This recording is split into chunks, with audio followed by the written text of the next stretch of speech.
ওই যুবককে আল্লাহ ডাক দিয়ে বলেন, ও যুবক, তোমার কোনো নাম ছিল না, পরিচয় ছিল না, কেউ তোমাকে চিনত না, পায়খানার মধ্যে পড়ে ট্যাটা করে কাঁদতে, কেউ তোমাকে ধরার মতো ছিল না।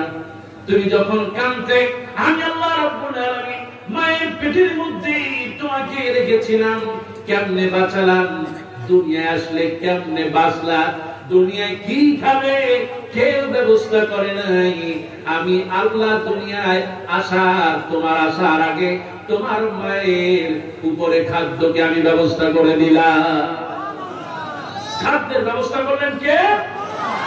ফি কারারিন মাকিন, একটি সুরক্ষিত জায়গায় আমরা ছিলাম, সেখান থেকে আল্লাহ দুনিয়ায় আনার পর আমাদের সমস্ত প্রয়োজন মেটালেন কে? আল্লাহ পাক বলেন, কাইফা তাকফুরুনা বিল্লাহি ওয়া কুনতুম আমওয়াতান ফাআহইয়াকুম সুম্মা ইউমীতুকুম সুম্মা ইউহয়ীকুম সুম্মা ইলাইহি তুরজাউন। ও মানুষ, কেন আল্লাহকে ভুলে যাও? তোমরা সবাই ছিলে মরা, এই মরা থেকে বাঁচালেন কে? আল্লাহ রাব্বুল আলামিন বলেন, আমি আবার তোমাদেরকে মৃত্যু দেব। কয়দিনের ক্ষমতা পেয়েছো আলেমদের উপরে নির্যাতন চালায়, এটা পৃথিবীতে আছে না নাই? আর আসতে করে আছে না নাই? ক্ষমতা পেয়ে মনে করে সারা জীবন ক্ষমতায় থাকবে, আছে না নাই? ফেরাউন স্বপ্ন দেখতো, নমরুদ দেখতো, কিন্তু ক্ষমতা দেওয়ার মালিক আর ক্ষমতা থেকে ঘাড় ধাক্কা দিয়া বের করে দেওয়ার মালিক কে? এবার আল্লাহ রাব্বুল আলামিন বলেন, মানুষকে আমি সৃষ্টি করলাম, সুন্দর করে বানালাম।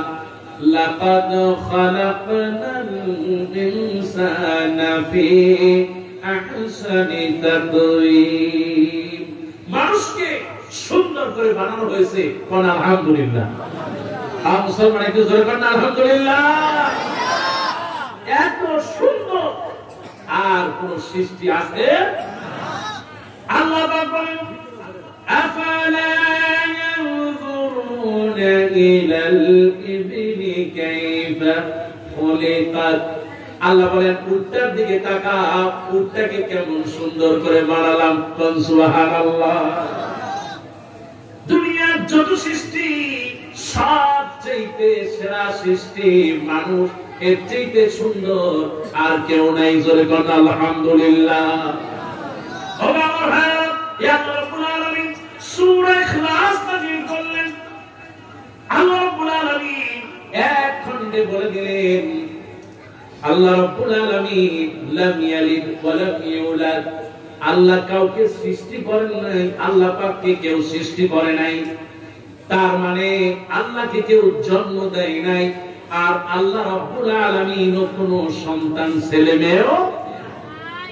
ওগো আমার ভাইরা, সূরাটি কেন নাযিল হয়? কাফির বেঈমানেরা, মুশরিকরা এসে আল্লাহর নবীর কাছে বলে, ওগো নবী, আপনি মুহাম্মদ, আপনার পিতার নাম কি? কয় আব্দুল্লাহ। দাদার নাম আছে, তার বাবার নাম আছে, এমনি করে নসব নামা হযরত মুহাম্মদ সাল্লাল্লাহু আলাইহি ওয়াসাল্লামের নসব নামা জিজ্ঞেস করলো। কাফের বেঈমানরা বলে, আমার পরিচয় আছে, আমার বাবার পরিচয় আছে, আমার দাদার পরিচয় আছে, এমনি করে নবী আপনার আছে, আপনার পিতার পরিচয় আছে, দাদার পরিচয় আছে। যেমন আমি আবুল কালাম আযাদ আজহারী, আমার নাম হচ্ছে আবুল কালাম আযাদ আজহারী, পিতার নাম শেখ আক্কাস আলী। আমার দাদার নাম আব্দুল খালিক, তার দাদার নাম হচ্ছে, তার বাবার নাম হচ্ছে দাদু শেখ। এমনি করে একটা নসব নামা সবারই আছে, সবার নসব নামা আছে। এবার কাফেররা বলতেছে, আপনার পরিচয় আছে, নসব নামা আছে, আমারও নসব নামা আছে, কিন্তু আপনি যার ইবাদত করেন ওই আল্লাহর নসব নামাকে। সুবহানাল্লাহ, নাউযুবিল্লাহ। জিবরাইল হাজির হয়ে গেছে, আল্লাহ নবী নবী মুখটা মলিন হয়ে গেল। হযরত জিবরাইল হাজির হয়ে গিয়ে বললেন, নবী গো, কাফের বেঈমানদেরকে জবাব দেওয়ার জন্য আল্লাহ রাব্বুল আলামিন একটা সূরা নাযিল করে দিয়েছেন, আপনি শোনায় দেন। কুল হুয়াল্লাহু আহাদ আল্লাহুস সামাদ লাম ইয়ালিদ ওয়া লাম ইউলাদ ওয়া লাম ইয়াকুল লাহু কুফুয়ান আহাদ। একটু জোরে বলুন সুবহানাল্লাহ। আল্লাহ এক, এতে কোনো সন্দেহ আছে? গায়েবের প্রতি বিশ্বাস করা, এটা না হলো ঈমান। সুবহানাল্লাহ। কোন এক দরবেশ তার সামনে যখন এক নাস্তিক চলে আসলো, নাস্তিক আসার সঙ্গে সঙ্গে ওই দরবেশ আল্লাহওয়ালা মানুষটি একটা ঢিল নাস্তিকের কপালের মধ্যে লেগে দিল। এবার ঢিল যখন মারল, নাস্তিক কি জন্য সে বুঝতে পেরেছে। বলে, আপনি আমার গায়ে ঢিল মারলেন, আমি তো অনেক ব্যথা পেয়েছি। বলে, ব্যথা পেয়েছো, কষ্ট নিও না, কি জন্য এসেছো বলো। এবার নাস্তিক বলতেছে, আমি এসেছি এই কারণে, যা দেখি না তা বিশ্বাস করি না, তোমার রবকে আমি বিশ্বাস করি না। এবার দরবেশ বলতেছে, আমি ঢিলটা এই জন্যই মেরেছি, তুমি যে ব্যথা পেয়েছো আমি কেমনে বিশ্বাস করব, আমি তো চোখে আর দেখি না। সুবহানাল্লাহ। আল্লাহ আছে না নাই? আর আসতে কোন আছে না নাই? বিপদে পড়লে সাহায্য করেন কে? আজকে কোন সূরা থেকে আলোচনা করতেছি? সূরাটির নাম এই সেই সূরা, এই সূরাটি সিফাতুর রহমান, আমার আল্লাহর সিফাত। আল্লাহ রাব্বুল আলামিন একক, আল্লাহর সামনে আমরা সিজদা দেই, আল্লাহ ছাড়া দুনিয়ায় কারো সিজদা দেই না, ঠিক কি না? আল্লাহ রাব্বুল আলামিনের হাবিব বলেন, হযরত আয়েশা বর্ণনা করেছেন, বাসা রাজুলান, আল্লাহ নবীর কাছে এক ব্যক্তি আসলো আর বলল, ইয়া রাসূলুল্লাহ, আমি নামাজের মধ্যে সব সময় সূরা ইখলাস পড়ি। বিশ্বনবী বলেন, কারণটা কি? সূরা ফাতিহা পড়ো আর একটা সূরা পড়ো, কারণটা কি? এবার লোকটি বলল, ও আল্লাহর নবী, আমি সূরা ইখলাসকে এমন ভালোবাসি, নামাজে দাঁড়ালে সূরা ফাতিহা পড়ে সূরা ইখলাস চলে আসে, আমি সূরা ইখলাসকে ভালোবাসি।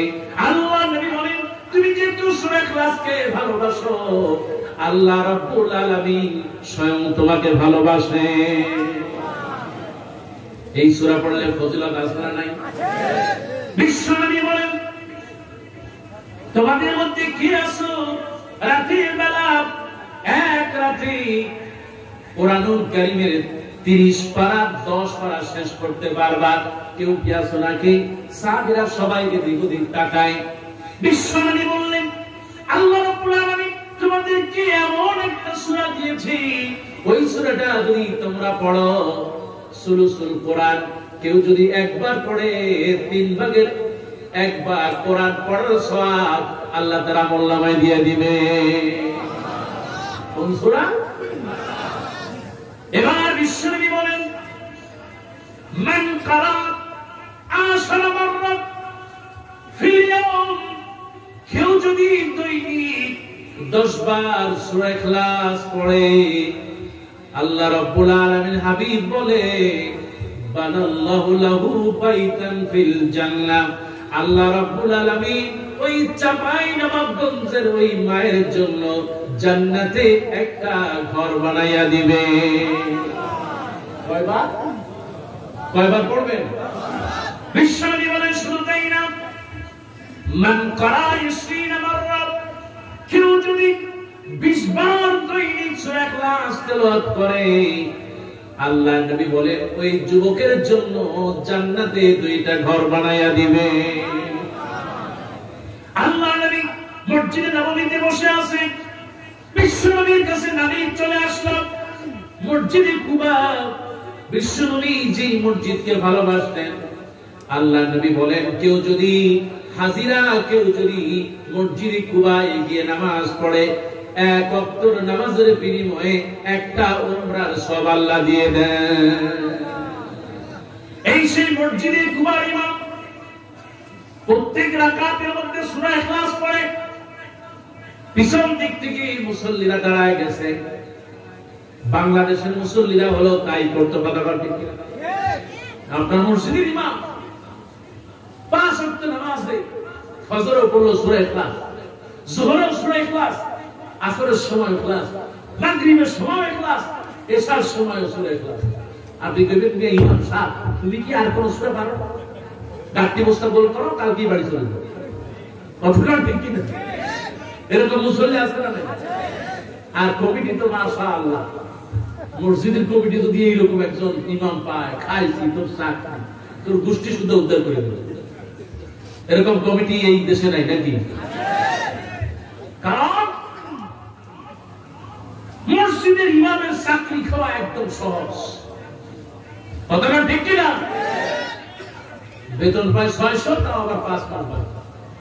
আপনাদের দেশে এরকম নাই নাকি? তারপর ওই ইমাম সাহেব ভয় খায়, আরে কোন সময় না তুই চাকরি চলে যাবে।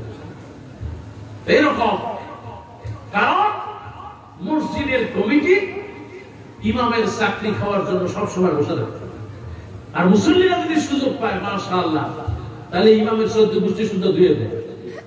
নামাজ পড়বে ইমামের পিছনে, আবার দেখবেন মাশাআল্লাহ মসজিদ থেকে বাইরে কি যে ইমাম রাখছে আল্লাহ। কতক্ষণ ঠিক কিনা? নামাজ গেল সব চলে। মসজিদে কুবার মুসল্লি আল্লাহর নবীর সাহাবী, আর মসজিদে কুবার যে ইমাম তাকে নিয়োগ দিয়েছেন স্বয়ং বিশ্বনবী মুহাম্মদুর রাসূলুল্লাহ সাল্লাল্লাহু আলাইহি ওয়াসাল্লাম। কাজে চাকরি যদি নোট করতে হয় আল্লাহ নবী করবেন, ওই স্থানীয় কমিটির কোনো শক্তি। এই জন্য যদি আমার দেশে আলেম ওলামাদের ঐক্য থাকতো, যদি ইমাম নিয়োগ দিত আলেম ওলামার বাইরে তারা যেতে ব্যর্থ না। কতক্ষণ ঠিক কিনা? বিশ্বনবীর সামনে হাজির হয়ে গেছে। আল্লাহর নবী সাহাবীকে জিজ্ঞেস করলেন, তুমি মসজিদে কুবার ইমাম, ইয়া ফুলান কি কারণে তুমি বারবার এই সূরা ইখলাস পড়ো? ইয়া ফুলান মা হামালাকা আলা নুজুমি হাযিহি সূরা ফি কুল্লি রাকা, প্রত্যেক রাকাতে সূরা ইখলাস পড়ার কারণটা কি? আল্লাহ নবী সাহাবী বললেন, ইয়া রাসূলুল্লাহ ইয়া হাবিবাল্লাহ ইন্নী উহিব্বুহা, নবী গো আমি এই সূরা ইখলাসকে ভালোবাসি। আল্লাহ নবী বললেন, ফাকালা হুব্বুকা ইমাহান নাদখালাকাল জান্নাহ, ওগো মসজিদে কুবার ইমাম তুমি সূরা ইখলাসকে ভালোবাসো না জানো আল্লাহকে ভালোবাসো। আর আল্লাহকে তুমি যেহেতু ভালোবাসো, কোনো সন্দেহ নাই তুমি আল্লাহর জান্নাতে চলে যাবে। আমার ভাইরা, এই সেই সূরা ইখলাস, সুবহানাল্লাহ কোন হযরত আবু যর গিফারি রাদিয়াল্লাহু তাআলা আল্লাহর নবীর সামনে আসতেছেন। বিশ্ব নবী মসজিদ থেকে বের হচ্ছেন, সাথে হযরত জিবরাইল। হযরত জিবরাইল বের হয়ে যাচ্ছেন আল্লাহ নবীর সাথে, সামনে হযরত আবু যর। বিশ্ব নবী আবু যরকে দেখে সালাম দিলেন। এবার আল্লাহর নবী পরিচয় করার আগেই জিবরাইল বলতেছেন, ইনি হলেন আবু যর গিফারি। সুবহানাল্লাহ। বিশ্বনবী বললেন, ও জিবরাইল তুমি কি তারে চেনো? বলে, শুধু আমি চিনি না, আবু যর গিফারিকে আল্লাহ চেনেন, আসমানের উপরে যত ফেরেশতা আছে সবাই চেনেন। এবার বিশ্বনবী বলেন, ওলিমা কারণটা কি? আবু যর গিফারিকে সবাই তোমরা চেনো, তার কারণ কি? আল্লাহ নবীর প্রশ্নের জবাবে হযরত জিবরাইল বললেন, ইয়া রাসূলুল্লাহ ইয়া হাবিবাল্লাহ, এই সেই আবু যর যিনি তার জীবন দিয়ে প্রতিদিন এই সব সময় সূরা ইখলাস তেলাওয়াত করতে থাকে। এটা জোরে কান্না সুবহানাল্লাহ। সেই জন্য বলি ভাইরা আমার, সূরা ইখলাস পড়লে সওয়াব আছে না? সেই সূরা আল-লামানা ওয়াল খাইরি ওয়াল বারাকাত। আপনি যদি বরকত চান সূরা ইখলাস পড়বেন, বরকত দিয়ে দিবেন কে? আপনি যদি নিরাপত্তা চান সূরা ইখলাস পড়বেন, নিরাপত্তা দিয়ে দিবে কে? বিশ্বনবী ঘুমাতে যাবেন, রাতের বেলা বললেন সূরা ইখলাস তেলাওয়াত করো। আল্লাহ নবী সূরা ইখলাস তেলাওয়াত করতেন, দুই হাতে ফু দিয়ে তার শরীরটাকে মাসহ করতেন। নবীজি সূরা নাস পড়তেন, ফালাক পড়তেন, ঘুমানোর সময় আয়াতুল কুরসি পড়তেন, শরীরে ফু দিতেন। আল্লাহ নবী বলেন, কেউ যদি ভূত পেতনি জিন থেকে প্রোটেকশন চাও সূরা ইখলাস পড়ো, আল্লাহ পাক তোমাকে নিরাপদ করে দিবে। আজকাল মায়েদেরকে, বিশেষ করে উঠতি বয়সের মেয়েদেরকে বেশি বেশি আপনার জিনেরা ভূতের আচরণ, এটা আপনাদের দেশে নাই নাকি? আর এইটা নিয়ে দেখবেন এক শ্রেণীর কবিরাজ, মাশাআল্লাহ, ব্যবসা চরম আছে না নাই? শিরক আছে না নাই? মাজার পূজা আছে না নাই? আল্লাহ রাসূলের দোয়া যদি আমরা পালন করতে পারি, কোন মাজারের কাছে যাওয়া লাগবে না, ঠিক কি না? এই যে রবিউল আউয়াল মাস, রবিউল আউয়াল মাসে আল্লাহ রাসূলকে অনুসরণ করব হাদিসের মাধ্যমে, কিন্তু তা না করে জশ্নে জুলুস মিছিল করে, মিষ্টি খায়, ইয়া নবী সালাম আলাইকা পড়ে, বিভিন্ন ধরনের বিদআত শিরক এই সমাজে আছে না নাই? এই সমস্ত শিরক বিদআত করা যাবে না। আমার ভাইরা, আল্লাহ রাব্বুল আলামিন সূরা ইখলাস নাযিল করে কি বোঝাতে চাইলেন?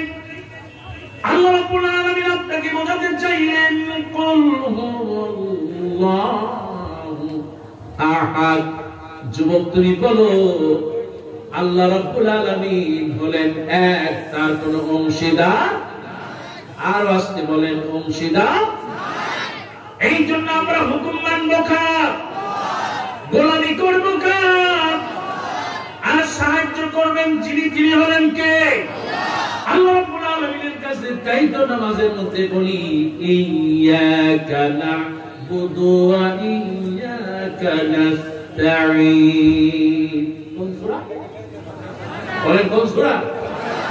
আমার চাঁপাইনবাবগঞ্জে মাহফিলে এটাই ভালো লাগে যে এলাকার মানুষগুলো মাশাআল্লাহ অধিকাংশই মানে মনে হয় কোরআনের হাফেজ। সুবহানাল্লাহ কোন মানুষগুলো সহজ সরল, কিন্তু কোরআনের অনেক আয়াত, অনেক সূরা মুখস্থ।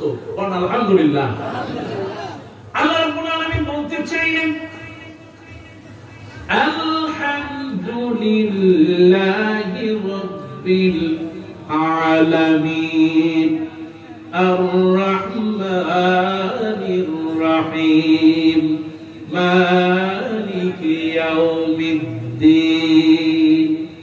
এই তিনটি আয়াত আল্লাহ রাব্বুল আলামিন একটা আয়াতের মধ্যে ঢুকায় দিলেন। পড়েন, কুল হুয়াল্লাহু আহাদ। আল্লাহ পাক কোরআনুল কারীমের মধ্যে এই কুল শব্দটা একবার নয়, দুইবার নয়, 100 বার নয়, 200 বার নয়, শুধুমাত্র কুল শব্দটা বললেন 296 বার। জোরে বলুন সুবহানাল্লাহ। সূরা বাকারায় আয়াত কত? 286। কতগুলো? আর আল্লাহ কুল শব্দটা বললেন 296 বার। সুবহানাল্লাহ। কুল বললেন 296। হুয়া, হুয়া মানে কে? সবাই বলেন কে? আল্লাহ পাক হুয়া শব্দটা একবার নয়, দুইবার নয়, 100 বার নয়, 200 বার নয়, 300 বার নয়, আল্লাহ পাক 481 বার বললেন হুয়া। তিনি আর কেউ নন, তিনি হলেন কে? এবার আল্লাহ পাক কোরআনুল কারীমের মধ্যে আল্লাহ শব্দটা নিয়ে আসলেন। সুবহানাল্লাহ। আল্লাহু আহাদ। এই আল্লাহ কোরআনুল কারীমের মধ্যে একবার নয়, দুইবার নয়, 980 বার বললেন, বান্দারে আমি আর কেউ নই, আমি হলাম আল্লাহ। সুবহানাল্লাহ। সামাদ শব্দটা নিয়ে আসলেন একবার, আহাদ শব্দটা নিয়ে আসলেন 9 বার। এগুলো বলার কারণ হলো, আপনি যদি কোরআনুল কারীমের একটা অক্ষর উচ্চারণ করেন সঙ্গে সঙ্গে আমলনামায় সওয়াব যোগ হয় কয়টা? আরো আসতে বলেন কয়টা? ও আল্লাহ তোমার কাছে বলি যতক্ষণ পর্যন্ত বসে আছি প্রত্যেকটা অক্ষরে অক্ষরে 10 নেকি করে আমলনামায় তুলে দাও। আর জোরে বলেন আল্লাহ পাক বলেন ইন্নাল্লাযীনা ক্বালু রাব্বুনাল্লাহ সুম্মা ইসতাকামু তাতানাজ্জালু আলাইহিমুল মালাঈকা আল্লা তাখাফু ওয়া লা তাহজানু ওয়া আবশিরু বিল জান্নাহ وأبشروا بالجنة التي كنتم توعدون একটু জোরে বলেন সুবহানাল্লাহ। আল্লাহ রাব্বুল আলামিন সূরা ফুসসিলাতের মধ্যে বলেন নিশ্চয়ই যারা বলবি আমাদের রব হলো একমাত্র কে, নিশ্চয়ই যারা বলবি আমার রব হলেন আল্লাহ, তারপরে অবিচল থাকবে, শুধু বলবে আমার রব আল্লাহ। বিপদ আসবে, মুসিবত আসবে, ঠিক কিনা? কারাগারে যাওয়া লাগতে পারে, ঠিক কিনা? তার কারণ হলো আমার নবী রাহমাতুল লিল আলামিন তিনি কারাগারে গিয়েছিলেন কতক্ষণ। কাজেই কেউ যদি নিজেকে উম্মত দাবি করে তার কারাগারে যাওয়া লাগবে, ঠিক কিনা? কেউ যদি মনে করে আল্লাহর নবীর রক্ত উহুদের ময়দানে ঝরেছে, কাজেই যে নিজেকে আলেম মনে করবে, নবীর উম্মত মনে করবে, এই জমিনে তার রক্ত ঝরবে, ঠিক কিনা?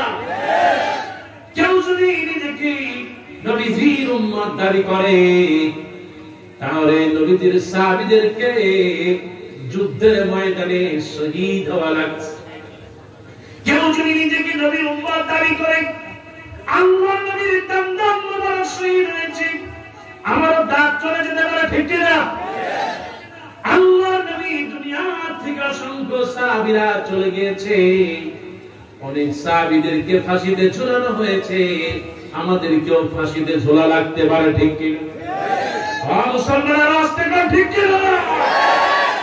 বাংলাদেশে এরকম নজির আছে না নাই? আরো আসতে বলেন আছে না নাই? শুধুমাত্র কেবলমাত্র কোরআনের জন্য, কোরআন প্রতিষ্ঠা করার জন্য জালিমের কারাগারে বছরের পর বছর কাটিয়েছে, কথা বলেন। এরকম আলেম বাংলাদেশে আছে। শুধুমাত্র তাই নয়, বিগত 50টা বছর কোরআন দিয়ে কথা বলেছিলেন, কোরআনের পাখি কথা বলেন।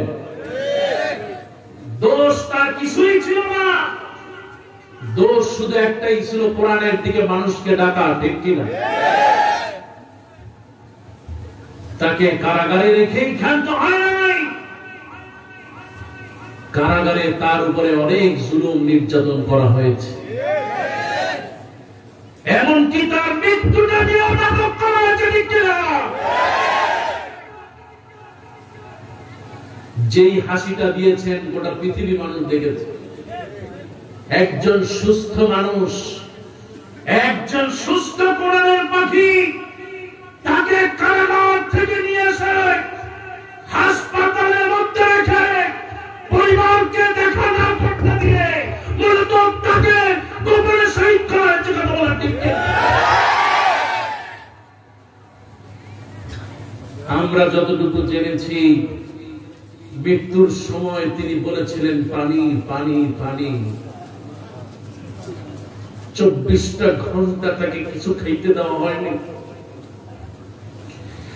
যদি তিনি স্ট্রোক করেও থাকেন তাহলে তার উন্নত চিকিৎসা দরকার ছিল, কিন্তু আপনারা দেখেছেন মিশরের বর্বর ফেরাউনের বর্তমান সিসি প্রেসিডেন্ট মুরসি, যিনি আমাকে খুব ভালোবাসতেন, এই প্রেসিডেন্ট মুরসিকে কারাগারের মধ্যে রেখে বছরের পর বছর নির্যাতন করে তিনি যখন আদালতে স্টপ করে তাকে সেখানেই ফেলে রাখা হয়। ঠিক তেমনি করে আমরা জানি না কি হয়েছে, তবে আল্লাহ সাক্ষী আছে, যদি আল্লাহকে উদ্দেশ্য প্রণীত হবে জমিন থেকে বিদায় করা হয়, জালেম দ্বারা বিদায় তেমনি হবে। ঠিক কিনা? কোরআনের পাখি, কোন অপরাধ নাই, অপরাধ শুধু একটাই, কোরআন। কথা বলেন ঠিক কিনা? যেই মানুষটা বাইতুল্লাহ সেজদা দিয়েছে, যেই মানুষটিকে কাবার ইমামরা ভালোবাসতেন, যেই মানুষটির হাজিরিন করা, রমজান আসলে চলে যেতেন বাইতুল্লাহ উমরা করতে, রমজান আসলে চলে যেতেন ইতিকাফে। এই বাংলাদেশের সর্বপ্রথম হজে যিনি কাফেলার নেতৃত্ব দিয়েছিলেন, যেই মানুষটি কোরআনের পাতায় পাতায় নিজেকে লুকিয়ে রেখেছেন, যেই মানুষটি তাহাজ্জুদের নামাজ কামাই দেয় নাই, সেই মানুষটিকে কারাগারে রেখে মূলত গোটা বাংলাদেশের আলেমদেরকে কারাগারে রেখেছিল। ঠিক কিনা? আজকে তিনি আমাদের মাঝে নেই। আল্লাহ পাকের কাছে দোয়া করে, আল্লাহ তুমি তার কবরটা জান্নাতের টুকরা বানায় দাও। কালামুল্লাহ বুকে নিয়ে শুয়ে আছো তুমি, আমরা সবাই ফেলছি শুধুই দুই নয়নের পানি, দুই নয়নের পানি। কালামুল্লাহ বুকে নিয়ে শুয়ে আছো তুমি, আমরা সবাই ফেলছি শুধুই দুই নয়নের পানি, দুই নয়নের পানি। মুখে কোরআন ছিল তোমার, বুকে কোরআন ছিল, জীবনে কোরআনেরই অনুসরণ ছিল, বুকে কোরআন ছিল তোমার, মুখে কোরআন ছিল, জীবনে কোরআনেরই অনুসরণ ছিল। মেনে চলতে আল কোরআন, মেনে চলতে আল কোরআন, আল হাদিসের বাণী। আমরা সবাই ফেলছি শুধুই দুই নয়নের পানি, দুই নয়নের পানি। লিল্লাহি তাকবীর, লিল্লাহি তাকবীর। সত্যি আমরা ভারাক্রান্ত, আমরা ব্যথিত। এই রাজশাহীর এই চাপাই নবাবগঞ্জে অনেক তিনি এসেছেন, প্রতিটি মানুষের হৃদয়ে তিনি মিশে আছেন কোরআনের বাক্য। আমি গত জুমার মসজিদে পড়েছিলাম, যেই জায়গায় তিনি খুতবা দিয়েছেন। আমরা আল্লাহর কাছে দোয়া করে, আল্লাহ পাক তার কবরটা জান্নাতের টুকরা বানিয়ে দিন, বলে আমিন। কারণ তিনি কখনো বিচলিত হন নাই। কত আঘাত করা হয়েছে, আঘাতের পর আঘাত সহ্য করে কারাগারে 13টা বছর কাটিয়েছে। কখনো একটু হতাশা চোখে পড়ে নাই, কখনো একটু কষ্ট অনুভব হয় নাই, কারণ তিনি যার জন্য করেছেন তিনি হলেন কে? আল্লাহ পাক। তাই তো বলছেন, নিশ্চয়ই যারা বলে আমার রব আল্লাহ, সুবহানাহু, তারপরে অবিচল থাকবে, তাতানাজ্জালু আলাইহিমুল মালাইকা, তাদের উপরে ফেরেশতা দিয়ে সাহায্য করবেন কে? আল্লাহ। আমার ভাইরা, বলেছেন নবী আপনি বলে দেন قل إن صلاتي ونسكي ومحياي ومماتي لله رب العالمين নবী আপনি বলে দেন নিশ্চয় আমার নামাজ আমার রোজা আমার হজ আমার যাকাত আমার কুরবানি সব যার জন্য তিনি হলেন কে এবার আল্লাহ রাব্বুল আলামিন আপনাদেরকে লক্ষ্য করে বললেন সূরা ওয়াকিয়া এমন একটা সূরা যে সূরাটার মধ্যে বরকত দিয়েছেন তিনি হলেন কে আল্লাহ নবীর সাহাবী হযরত আব্দুল্লাহ ইবনে মাসউদ রাদিয়াল্লাহু তাআলা মৃত্যু সজ্জায় হযরত উসমান রাদিয়াল্লাহু তাআলা তার কাছে আসলেন ওগো আব্দুল্লাহ আপনার কিছু টাকা পয়সা আমাদের সরকারি ফান্ডে ছিল এগুলো একটু রেখে দেন হযরত উসমান কি আব্দুল্লাহ ইবনে মাসউদ বলেন আমার সরকারি ফান্ডে জমানো টাকার দরকার নাই ওগুলা এতিম মিসকিনদেরকে দিয়ে দেন আর আমার মেয়েদের জন্য চিন্তা করবেন না কারণ হলো আমি তাদেরকে সূরা ওয়াকিয়া শিখিয়ে দিয়েছি বিশ্বনবী বলেন যে ব্যক্তি দৈনিক সকাল সন্ধ্যা সূরা ওয়াকিয়া পড়বে আল্লাহ রাব্বুল আলামিন হাবিব বলেন ওই মা বোনদের রিজিকের কোনো অভাব হবে না এই সূরা ওয়াকিয়ার মধ্যে আল্লাহ পাক বলেন 85 নম্বর আয়াত আফারাইতুম মা তুমনাউন এই যে তোমার ছেলে হয় মেয়ে হয় সন্তান হয় এগুলো যিনি দেন তিনি হলেন কে আজকে কত মা এসেছে সন্তান হয় না মালিক দোয়া করি নেককার সন্তান দিয়ে অন্তরটা ভরে দাও জোরে বলো আমিন সন্তান দেওয়ার মালিক কে ছেলে দেওয়ার মালিক কে মেয়ে দেওয়ার মালিক আল্লাহ পাক আমাদেরকে যাদেরকে সন্তান দিয়েছেন মালিক তোমার কাছে বলি তাদেরকে তুমি নিরাপদ বানায় দাও জোরে বলেন আমিন আল্লাহ পাক কাইতে বললেন আফারাইতুম মা তুমনাউন ওই যে তোমরা সামান্য একটু পানি এই পানিটুকু কে সৃষ্টি করলেন তিনি হলেন আল্লাহ এবার আল্লাহ পাক বলেন আফারাইতুম মা তাহরিসুন ওই যে জমির মধ্যে ধান লাগাও বীজটা লাগাও তুমি কিন্তু ওইটাকে জীবিত করেন কে সুবহানাল্লাহ কোন কৃষক আছেন নাকি আপনারা কারা কারা একটু হাত তোলেন মাশাআল্লাহ আল্লাহ সুবহানাল্লাহ কোন আলহামদুলিল্লাহ কৃষকদেরকে আল্লাহ রাসূল ভালোবাসেন সুবহানাল্লাহ গরিবদেরকে ভালোবাসেন কে আল্লাহ রাসূল বলেছেন ধনীদের 50,000 বছর আগে এই গরিবরা জান্নাতে চলে যাবে সুবহানাল্লাহ পকেটে রাখেন বাড়িতে বলে আপনি জোরে কান্না সুবহানাল্লাহ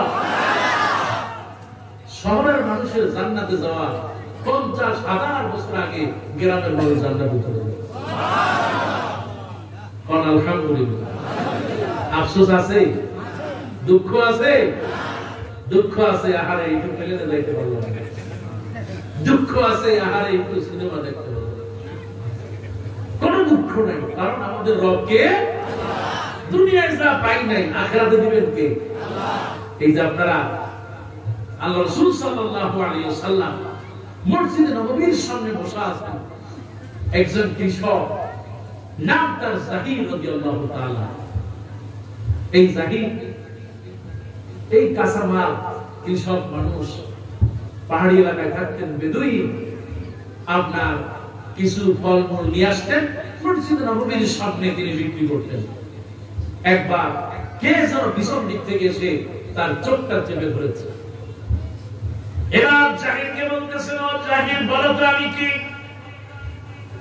হযরত জাহির রাদিয়াল্লাহু তাআলা বললেন আমার অমুক বন্ধু হবে অমুক গ্রামের অমুক বন্ধু হবে বলে না সেও নয় ও আমার ভাইরা খেয়াল করেন এবার বলতেছেন আমি সে নয় বলো তো আমি কি তিনি আর একটা নাম বললেন চোখ চেপে ধরা লোকটি বলল না আমি সেও নয় এবার হযরত জাহির বলে এই কৃষক মানুষ তিনি বললেন, কে আমার চোখ চেপে ধরেছো আমি তো জানি না, তবে আমার চোখের উপরে যেই দুটি নরম কোমল জান্নাতি দুটি হাত পড়েছে, আমার চোখের উপরে যেই দুটি হাত পড়েছে এই দুটি হাত আমার জীবনে আর কোনোদিন পড়ে না।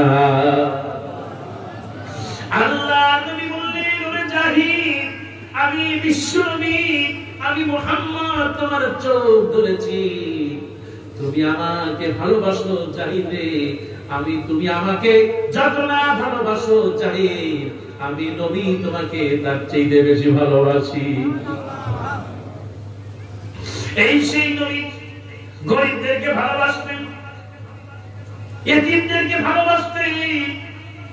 আল্লাহ নবী বলেন, যারা এতিমের মাথায় হাত পড়ায় আমি নবী কিয়ামতের দিন এতিমকে যে রক্ষণাবেক্ষণ করবে, পাশাপাশি আমি আর সে জান্নাতে থাকবো। গরিবদেরকে ভালোবাসতেন। আল্লাহ রাব্বুল আলামিন কোরআনুল কারীমে এই জন্য গরিবদের কথা বললেন, এতিমদের কথা বললেন। আরাআইতাল্লাযী ইউকাযযিবু বিদ্দীন ফাযালিকাল্লাযী ইয়াদউল ইয়াতীম। আরে গ্রামে থাকতে পারে কিন্তু এতিমদের সাথে খারাপ ব্যবহার করে, এইরকম মুসলমান বাংলাদেশে আছে না নাই? জাহির রাদিয়াল্লাহু তাআলা আল্লাহর নবীর এই ভালোবাসাকে এত বেশি খুশি হয়ে গেলেন, গরিব মানুষ সারা গ্রামে বলতে লাগলেন, নবী আমাকে ভালোবাসে, নবী আমাকে ভালোবাসে।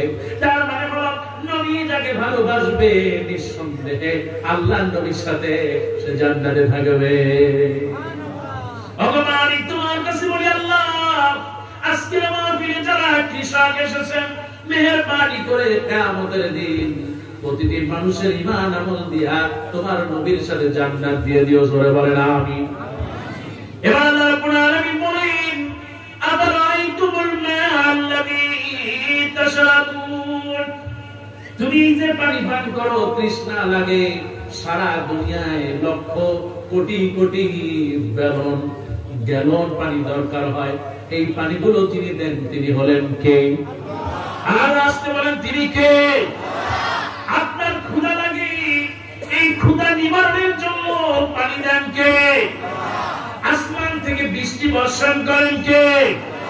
ইন্না ফি খালকিস সামাওয়াতি ওয়াল আরদ ওয়া ইখতিলাফিল লাইলি ওয়ান নাহার, আসমান জমিনের মধ্যে যা কিছু আছে, রাতের বেলা দিনের বেলা যত যা সৃষ্টি করেছেন তিনি আর কেউ নন, তিনি হলেন কে? ওগো আমার ভাইরা, এবার আল্লাহ রাব্বুল আলামিন বলেন, আফারাআইতুমুন নারাল্লাতী তুরুন, ওই যে আগুন জ্বালাও দেখো ঘরের ভিতরে, একটু তাকায় দেখো, এই আগুনটা জ্বালায় দেন, আগুনটা যিনি সৃষ্টি করলেন তিনি হলেন কে? তার মানে হচ্ছে আমরা যা খাই তিনি খাওয়ান তিনি কে? আল্লাহ পাক বলেন, ওয়ামা মিন দাব্বাতিন ফিল আরদি ইল্লা আলাল্লাহি রিজকুহা। বান্দা যা খায়, মাছ খায়, তরকারি খায়, গোশত খায়, এই যে আপনাদের দেশে ডাল খায়, আজকে খাওয়ালেন যেমন কালার ডাল সারা বিশ্বের মধ্যে বিখ্যাত, আলহামদুলিল্লাহ চাঁপাইনবাবগঞ্জের কালার ডাল, এদেশের আমি মনে করি বিয়ে করা উচিত এই খালি কালার ডাল খাওয়া। কি আপনার হাত নেই? আরে কালার ডাল দিয়ে যদি আবার পিঠা বানায়, কি করে পিঠা বানায়? রুটি রুটি রুটি কালাই রুটি, এই কালাই রুটি যদি জামাই খায়, ঢাকার জামাই না বাজে দেশের জামাই, তবে সে বিয়ে আরো তিনটে করবে, খাইছি একটা করে যদি তিনটে করে তো মায়ের পিছনে একটাও করবে। কি কথা ঠিক কিনা? আল্লাহ পাক এত নিয়ামত দিয়ে ভরে রেখেছেন চাঁপাইনবাবগঞ্জ, কারণ আলহামদুলিল্লাহ। এই যে আমার মাহফিল ছিল গত বছর কানসার, চিনেন না কেউ? যেই জায়গার আম সারা পৃথিবীতে চলে যায়, পৃথিবীর সবচেয়ে সুন্দর একটা ফল এই আম কে দিয়েছে? একটু বল আলহামদুলিল্লাহ। এতগুলো নিয়ামত আল্লাহ পাক বলেন ফাবি আইয়ি আলা'i রাব্বিকুমা তুকাজ্জিবান, এত নিয়ামত দিলাম কোনটা স্বীকার করবে? কোন সুবহানাল্লাহ। ওকে আমার ভাইরা, হাত দিলাম, পা দিলাম, কান দিলাম, চোখ দিলাম, নাক দিলাম, সব দিয়ে একটা মানুষ বানালেন কে? আল্লাহ রাব্বুল আলামিন। তাই তো বললেন বান্দারে এত কিছু দিলাম, তোমার তো কোনো কাজ নাই, কাজ হলো একটা, ওয়ামা খালাকতুল জিন্না ওয়াল ইনসা ইল্লা লিয়াবুদুন, কাজ হলো একটা, ইবাদত করব কাজ। আল্লাহ বলেন ফাসাব্বিহ বিসমি রাব্বিকাল আযীম, এত নিয়ামত চাওয়ার কোনো অসুবিধা নাই, প্রশংসা করবা শুধুমাত্র কাজ। হাত দিয়ে ধরতে পারো, জবান দিয়ে খেতে পারো, বলো আলহামদুলিল্লাহ। কাজতে কেন জোরে কম? চোখ দিয়ে দেখতে পারো, কও আলহামদুলিল্লাহ। জবান দিয়ে কথা বের হয়, বলো আলহামদুলিল্লাহ। তার কারণ এই ভাষা যিনি শিক্ষা দিলেন তিনি আর কেউ নন, কে? আল্লাহ পাক বলেন আর রহমান, ওই আল্লাহ হলেন রহমান, তিনি এই কালাম শিক্ষা দিয়েছেন, কথাকে শিক্ষা দিয়েছেন। এই সেই রহমান জবান থেকে আওয়াজ বের করেন। দুনিয়ায় কত মানুষ আছে বোমা, কথা বলতে পারে না। দুনিয়ায় কত মানুষ আছে আরে অন্ধ, চোখে দেখে না। আল্লাহ পাক বলেন বান্দারে একটু তুমি তোমার নিজের দিকে তাকাও। আল্লাহ নবী সালিহ হযরত উম্মে মাকতুম রাদিয়াল্লাহু তাআলা বিশ্ব নবীর কাছে দোয়া চাইলেন, ওগো আল্লাহর নবী আপনি দোয়া করেন আমার চক্ষুটা যেন ভালো হয়ে যায়। আল্লাহ নবী বললেন তুমি অন্ধ, তোমার চক্ষু দুইটা দেখে এসেছি জান্নাতে। সাহাবী বললেন আমার চক্ষু লাগবে না, নবী আপনি আমার জন্য দোয়া করে দেন, জোরে বলুন সুবহানাল্লাহ। আল্লাহ নবীর সামনে একজন মহিলা চলে আসলো, মৃগী রোগী। আপনাদের দেশে আসে না? কিছুক্ষণ পর কাঁপতে কাঁপতে কি পড়ে যায়, এটা কি বল? মৃগী রোগ আছে না? একজন মহিলা আসলো, বিশ্বনবীকে বললেন ইয়া রাসূলুল্লাহ আমার জন্য দোয়া করেন যেন আল্লাহ আমাকে ভালো করে দেন। আল্লাহ নবী তাকে বললেন তুমি কি ভালো হতে চাও নাকি জান্নাতে যেতে চাও? বলে নবী গো আমার ভালো হওয়া লাগবে না, আপনি দোয়া করেন আল্লাহ যেন এর বিনিময়ে জান্নাত দিয়ে দেন, সুবহানাল্লাহ। এবার মহিলা বলতেছে নবী গো আপনি দোয়া করেন, আমি মৃগী রোগী, না জানি কখন বেসদর হয়ে যাই, তবে আমার যদি রোগটা দেখা দেয় আমি যেন বেসদর না হয়ে যাই, আমার যেন সতর ঠিক থাকে। আল্লাহ নবী দোয়া করলেন, ওই মহিলার সতর কোনদিন আর সে নষ্ট হয় নাই, জোরে বলুন সুবহানাল্লাহ। ইজ্জত সম্মান দেওয়ার মালিক আল্লাহ, আর যদি না ফের বেঈমান হয় ইজ্জত সম্মান কেড়ে নেওয়ার মালিক কে? আল্লাহ। আর আমি যখন মিশরে গেলাম ফেরাউনকে দেখলাম দুইবার। ফেরাউনের বাড়ি কই? জোরে বলেন কই? ইউসুফ আলাইহিস সালাম বাড়ি কোথায়? নীলনদ কোথায়? আলহামদুলিল্লাহ 7টা বছর ছিলাম মিশরে, আল্লাহ পাক অনেক কিছু দেখার তৌফিক দিয়েছেন।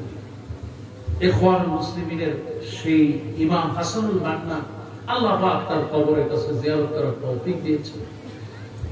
মিশর অনেক কিছু দেখেছি। মিশরে ইমাম সুয়ুতির কবর আছে, জালালউদ্দিন সুয়ুতি, ইবনে হাজার আসকালানি, তারপরে অসংখ্য সাহাবীদের কবর সেখানে আছে। আল্লাহ পাক অনেক কিছু দেখার তৌফিক দিলেন। এমনকি পৃথিবীর সবচেয়ে নিকৃষ্ট মানব শয়তান নাম কি তার? ফেরাউন। লম্বা পায় হাত 60 হাত 70 হাত। আমি নিজেও জানতাম 60 হাত 70 হাত। আমি নিজে তারে ভালো করে মাপলাম যে আসলে শয়তানটা কত বড়। আমরা তো সবাই জানি 60 হাত কিংবা 70 হাত কিংবা অনেকে বলে আরো বেশি। নিজে ভাবলাম যে এই শয়তান এত 60 হাত মানুষ যদি এখন কারো শরীরের সামনে একবার পড়ে ও তো 3 বার পানি বের হবে, পালা শয়তান, ঠিক কি না? তো মিশরে আগেই দেখলাম শয়তান, নিজে আমি ভাবলাম যখন এই ফেরাউনের কাছে গেলাম, সবচেয়ে মনে পড়লো গেল মাসিয়ার কথা। ফেরাউনের স্ত্রীর নাম কি? এই সেই মাসিয়া। কোরআনুল কারীমের মধ্যে আজকে যে সূরা আলোচনা করতেছি সূরাতুল ইখলাস। সবাই বলে কোন সূরা? এই সূরা ইখলাস। এই সূরা ইখলাসের বাস্তব নমুনা হলেন মাসিয়া। সুবহানাল্লাহ। এই সেই মাসিয়া ফেরাউনের জুলুম আর নির্যাতনের শিকার। ঈমান আনবে আস্তে আস্তে করে হযরত মুসার প্রতি ঈমান আনলেন। রাতের বেলা নামাজ পড়তেছেন, ঘরের ভিতরে কেউ দেখে না। গভীর রাতে যখন আল্লাহকে সিজদা দেয়, হঠাৎ করে ফেরাউনের কানের মধ্যে ভেসে আসলো আল্লাহু আকবার। আর আস্তে বলেন আল্লাহু আকবার। আর আস্তে বলেন আল্লাহু আকবার। জবানের সমস্ত শক্তি একত্র করে বলেন আল্লাহু আকবার। ফেরাউনের কানের মধ্যে ঢুকে গেল আল্লাহু আকবার। কারণ ফেরাউনরা যুগে যুগে কিছু না শুনলেও এই শব্দটা শুনে, আর এই শব্দটা তারা সহ্য করতে পারে না। ঠিক কি না? রাজপথে যখনই স্লোগান হয় আল্লাহু আকবার, তখন শয়তানগুলো পালায় থাকতে ভগবান। ঠিক কি না? এবার যখন আল্লাহু আকবার আওয়াজ শুনতে পারেন ফেরাউন, সকালবেলা সবাইকে তিনি ডাকলেন সব মন্ত্রীর সামনে। এবার আসিয়াকে জিজ্ঞেস করলেন, আসিয়া তুই বল আমি ফেরাউন তোর রব। কিন্তু আসিয়া বলে রব্বি আল্লাহ, আমার রব। সবাই বলেন আমাদের রব। যুবকদের রব কে? আমাদের মা বোনদের রব কে? আসিয়া বলতেছে আমার রব আল্লাহ।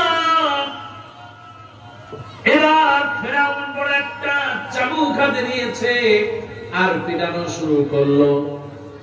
এবার বলতেছে আসিয়া তুই বল আমি ফেরাউন তোর রব। কিন্তু আসিয়া যতই মারে ততই বলে আমার রব তিনি হলেন কে? এবার ফেরাউন বড় একটা পাথর হাতে নিয়েছে, আসিয়ার গায়ে মারবে। মাগো তোমাকেই বলি মা, দুনিয়ার শ্রেষ্ঠ নারীদের মধ্যে তুমি হয়ে যাও। আল্লাহ নবী বললেন ইযা সাল্লাতিল মাররাতু খামসা, একজন মহিলা যখন 5 ওয়াক্ত নামাজ পড়বে, ওয়া সামাত শাহরাহা, রমজান মাসে রোজা রাখবে, ওয়া আতাত জাওজাহা, স্বামীর খিদমত করবে, ওয়া হাফাজাত ফারাজাহা, নিজের সতীত্ব রক্ষা করবে। বিশ্ব নবী বললেন এই 4টি আমল যে মা করবে কিয়ামতের দিন বলা হবে জান্নাতের সব দরজা খুলে দাও, যেটা দিয়া মনে চায় সে জান্নাতে চলে যাবে। আসিয়ার গায়ে বড় পাথর নিয়ে মারবে। আল্লাহ পাক বলেন জিবরাইল জলদি করে যাও, পাথরটা যেন আসিয়ার গায়ে না পড়ে। হযরত আসিয়া বললেন মালিক রে, দুনিয়ায় কিছুই পাই নাই, রব্বুল আলামিন তোমার জান্নাতের পাশে আমার একটা ঘর বানায়া দাও। ডাকটা শুনলেন কে? আল্লাহ।